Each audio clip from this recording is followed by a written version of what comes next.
अस्सलाम वालेकुम नाज़रीन, आज हम आपके सामने हज़रत मूसा अलैहिस्सलाम और रब्ब अज़ीम के दरमियान होने वाली मुलाकात का तज़किरा करेंगे। इस हवाले से क्या वाक़यात रूनुमा हुए और हज़रत मूसा अलैहिस्सलाम की वफ़ात का वाक़या कैसे वक़ूफ़ पज़ीर हुआ, ये सब आगे चलकर आज की इस वीडियो में बयान किया जाएगा। लिहाजा आप तमाम दोस्तों से इल्तमास है कि इस वीडियो को शुरू से लेकर आखिर तक खुद भी ज़रूर देखिएगा और अपने दोस्तों के साथ भी शेयर ज़रूर कीजिएगा। तो प्यारे साथियों, इस्लामी कुतुब में रिवायत है कि जब फिरौन माँ अपने लश्कर के दरियाए नील में गर्क हो गया और हजरत मूसा अलैहिस्सलाम को बनी इसराइल के साथ मिस्र में करार नसीब हुआ, तो एक दिन मूसा अलैहिस्सलाम का अल्लाह ताला से इस तरह मुकालमा हुआ कि हजरत मूसा अलैहिस्सलाम अपने रब से मुखातिब हुए कि खुदावन, तेरे बंदों में सबसे ज्यादा तुझको महबूब कौन सा बंदा है।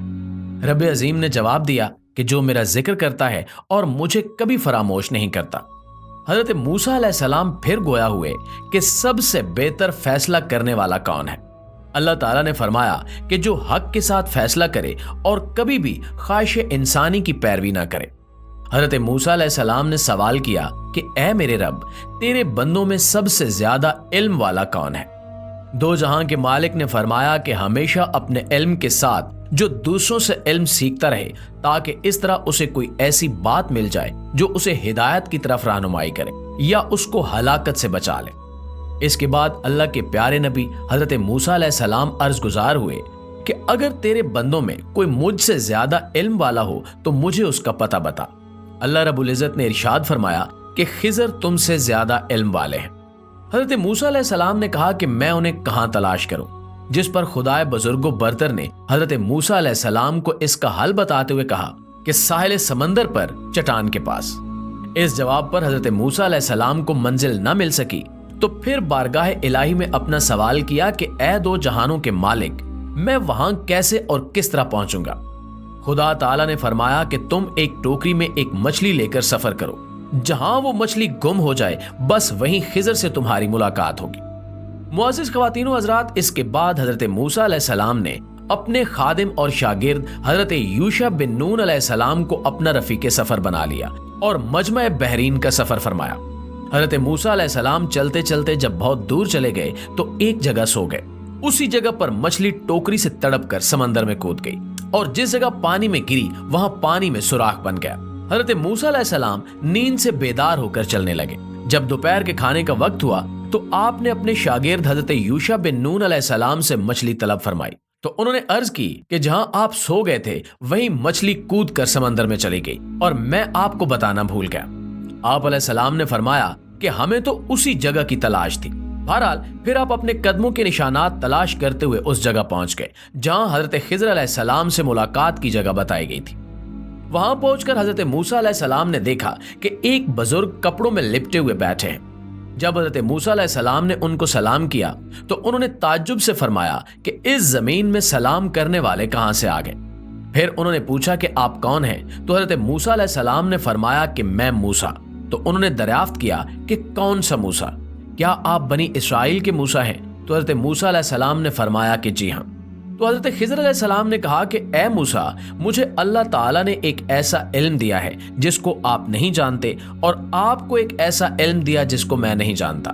मतलब ये था कि मैं इल्म असरार जानता हूं जिसका इल्म आपको नहीं है और आप इल्म शराय जानते हैं जिसको मैं नहीं जानता।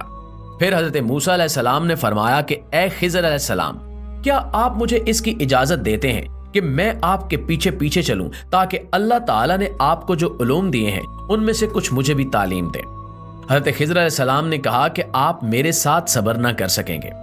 हजरत मूसा अलैहिस्सलाम ने फरमाया कि मैं इंशाअल्लाह ताला सब्र करूंगा और कभी भी कोई नाफरमानी नहीं करूंगा। हजरत खिजर अलैहिस्सलाम ने कहा कि शर्त यह है कि आप मुझसे किसी बात के मुतल्लिक कोई सवाल न करें, यहां तक कि मैं खुद आपको बता दूं। मुअज़्ज़िज़ दोस्तों, उस अहद मुआहदे के बाद हजरत खिजर अलैहिस्सलाम ने हजरत मूसा अलैहिस्सलाम और हजरत यूशा अलैहिस्सलाम को अपने साथ लेकर समंदर के किनारे किनारे चलना शुरू कर दिया। हत्ता कि एक कश्ती पर नजर पड़ी और कश्ती वालों ने इन तीनों साहिबान को कश्ती पर सवार कर लिया और कश्ती का किराया भी नहीं मांगा। जब ये लोग कश्ती में बैठ गए तो हजरत खिजर अलैहिस्सलाम ने अपने झोले में से कुल्हाड़ी निकाली और कश्ती को फाड़कर उसका तख्ता निकाल कर समंदर में फेंक दिया। ये मंजर देखकर हजरत मूसा अलैहिस्सलाम बर्दाश्त न कर सके और हजरत खिजर अलैहिस्सलाम से ये सवाल करना चाहा جس کا تذکرہ سورہ کاف کی آیت نمبر 71 میں اس طرح آیا ہے کہ کیا تم نے اس کو اس لیے چیرا کہ اس کے سواروں کو ڈبو دو؟ بے شک یہ تم نے بری بات کی۔ حضرت خضر علیہ السلام نے کہا کہ کیا میں نے آپ سے کہہ نہیں دیا تھا کہ آپ میرے ساتھ صبر نہیں کر سکیں گے؟ حضرت موسیٰ علیہ السلام نے معذرت کرتے ہوئے فرمایا کہ میں نے بھول کر سوال کر دیا، لہٰذا آپ میری بھول پر گرفت نہ کیجیے اور میرے کام میں مشکل نہ ڈالیے۔ یہ حضرات تھوڑی دور آگے کو چلے تو حضرت خضر علیہ السلام نے ایک نابالغ بچے کو دیکھا جو اپنے ماں باپ کا اکلوتا بیٹا تھا۔ حضرت خضر علیہ السلام نے اس معصوم بچے کا گلا دبا کر زمین پر پٹک دیا، جس سے اس کی موت واقع ہو گئی۔ یہ ہوش ربا خونی منظر دیکھ کر حضرت خضر علیہ السلام میں صبر کی تاب نہ رہی اور آپ علیہ السلام نے ذرا سخت لہجے میں حضرت خضر علیہ السلام سے کہہ دیا، جس کو سورہ کاف کی آیت نمبر 74 میں اس طرح بیان کیا گیا، پھر دونوں چلے یہاں تک کہ انہیں ایک لڑکا ملا تو انہوں نے یعنی خضر نے اسے مار ڈالا۔ موسیٰ نے کہا کہ تو نے ایک بے گناہ کو ناحق مار ڈالا، البتہ تو نے بری بات کی۔ حضرت خضر علیہ السلام نے پھر یہی جواب دیا کہ کیا میں نے آپ سے یہ نہیں کہہ دیا تھا کہ آپ ہرگز میرے ساتھ صبر نہیں کر سکیں گے؟ حضرت موسیٰ علیہ السلام نے فرمایا کہ اچھا، اب اگر اس کے بعد میں آپ سے کچھ پوچھوں تو آپ میرے ساتھ نہ رہیے، اس میں کوئی شک نہیں کہ میری طرف سے آپ کا عذر پورا ہو چکا ہے۔ معزز دوستو، پھر اس کے بعد ان حضرات نے ساتھ ساتھ چلنا شروع کر دیا، یہاں تک کہ یہ لوگ ایک گاؤں میں پہنچے اور گاؤں والوں سے کھانا طلب کیا، مگر گاؤں والوں میں سے کسی نے بھی ان صالحین کی دعوت نہیں کی۔ پھر ان دونوں نے گاؤں میں ایک گرتی ہوئی دیوار پائی تو حضرت خضر علیہ السلام نے اس میں اعظم پڑھ کر دیوار سیدھی کر دی۔ حضرت موسیٰ علیہ السلام گاؤں والوں کی بد اخلاقی سے بیزار تھے ہی آپ علیہ السلام کو غصہ آ گئے، برداشت نہ کر سکے اور یہ فرمایا، قرآن کریم کی سورہ کاف کی آیت نمبر 70 میں بیان ہے، پھر دونوں چلے یہاں تک کہ ایک گاؤں والوں پر گزرے تو ان سے کھانا مانگا، انہوں نے مہمان نوازی سے انکار کر دیا۔ پھر انہوں نے وہاں ایک دیوار پائی جو گرنے ہی والی تھی، تب اسے سیدھا کر دیا۔ موسیٰ نے کہا کہ اگر آپ چاہتے تو اس کام پر کوئی اجرت ہی لے لیتے۔ یہ سن کر حضرت خضر علیہ السلام نے کہہ دیا کہ اب میرے اور آپ کے درمیان جدائی ہے، اور جن چیزوں کو دیکھ کر آپ صبر نہ کر سکے ان کا راز میں آپ کو بتا دوں گا۔ سنیے، جو کشتی میں نے پھاڑ ڈالی وہ چند مسکینوں کی تھی، جس کی آمدنی سے وہ لوگ گزر بسر کرتے تھے، اور آگے ایک ظالم بادشاہ رہتا تھا جو سالم اور اچھی کشتیوں کو چھین لیا کرتا تھا اور عیب دار کشتیوں کو چھوڑ دیتا تھا۔ تو میں نے قصدن ایک تختہ نکال کر اس کشتی کو عیب دار کر دیا تاکہ ظالم بادشاہ کے غضب سے محفوظ رہے۔ اور جس لڑکے کو میں نے قتل کر دیا اس کے والدین بہت نیک اور صالح تھے، اور یہ لڑکا پیدائشی کافر تھا، اور والدین اس لڑکے سے بے پناہ محبت کرتے تھے اور اس کی ہر خواہش پوری کرتے تھے۔ تو ہمیں یہ خوف اور خطرہ نظر آیا کہ وہ لڑکا کہیں اپنے والدین کو کفر میں مبتلا نہ کر دے، اس لیے میں نے اس لڑکے کو قتل کر کے اس کے والدین کو کفر سے بچا لیا۔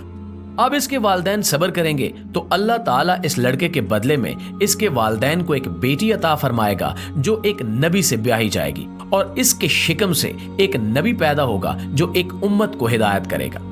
اور گرتی ہوئی دیوار سیدھی کرنے کا راز یہ تھا کہ یہ دیوار 2 یتیم بچوں کی تھی جس کے نیچے ان دونوں کا خزانہ دفن تھا، اور ان دونوں کا باپ ایک صالح اور نیک آدمی تھا۔ اگر ابھی یہ دیوار گر جاتی تو ان یتیموں کا خزانہ گاؤں والے لے لیتے، اس لیے آپ کے پروردگار نے یہ چاہا کہ یہ دونوں یتیم بچے جوان ہو کر اپنا خزانہ نکال لیں، اس لیے ابھی میں نے دیوار کو گرنے نہیں دیا۔ ناظرین گرامی، مشہور روایت ہے کہ آج بھی حضرت خضر علیہ السلام زندہ ہیں اور سمندر میں نیک لوگوں کی رہنمائی اور مدد بھی فرماتے ہیں۔ جمہور علماء کا بھی یہی مذہب ہے۔ ہاں، کچھ علماء کرام ان کے حیات ہونے پر اختلاف بھی کرتے ہیں۔ بہرحال اس کا درست علم تو اللہ پاک کی ذات کو ہی ہے۔ معزز دوستو، حضرت موسیٰ علیہ السلام اپنی فطری موت سے اس دنیا سے چلے گئے۔ مجموعی روایات سے یہ معلوم ہوتا ہے کہ ملک الموت حضرت اسرائیل علیہ السلام حضرت موسیٰ علیہ السلام کی خدمت میں حاضر ہوئے، سلام کیا اور ان سے کہا کہ میں خدا کے حکم سے آپ کی روح قبض کرنے کے لیے آیا ہوں۔ ان روایات میں ذکر تفصیلات کے مطابق حضرت اسرائیل علیہ السلام حضرت موسیٰ علیہ السلام کی روح قبض کرنے کے بعد انسانی شکل میں ظاہر اور تیار نامی جگہ پر حضرت موسیٰ علیہ السلام کی قبر کھودی۔ اس کے بعد منادی نے آسمان سے فریاد بلند کی کہ حضرت موسیٰ علیہ السلام وفات پا گئے، اور اس آواز نے بتایا کہ کون ہے جو نہیں مرتا، یعنی ایک دن تمام انسان مر جائیں گے۔ حضرت امام محمد باقر علیہ السلام یا حضرت امام جعفر علیہ السلام سے ایک روایت میں نقل کیا گیا ہے کہ حضرت موسیٰ علیہ السلام ماہ مبارک رمضان کی 21ویں شب کو وفات پا گئے۔ دوستو آج کی سیر انگیز ویڈیو کا اختتام ہوتا ہے۔ ویڈیو پسند آنے کی صورت میں اسے خود بھی لائک کیجئے گا اور اپنے دوستوں کے ساتھ بھی شیئر کیجئے گا۔ انشاءاللہ آپ سے ملاقات ہوتی ہے اگلی ویڈیو میں، تب تک اپنا خیال رکھیے۔ اللہ نگہبان۔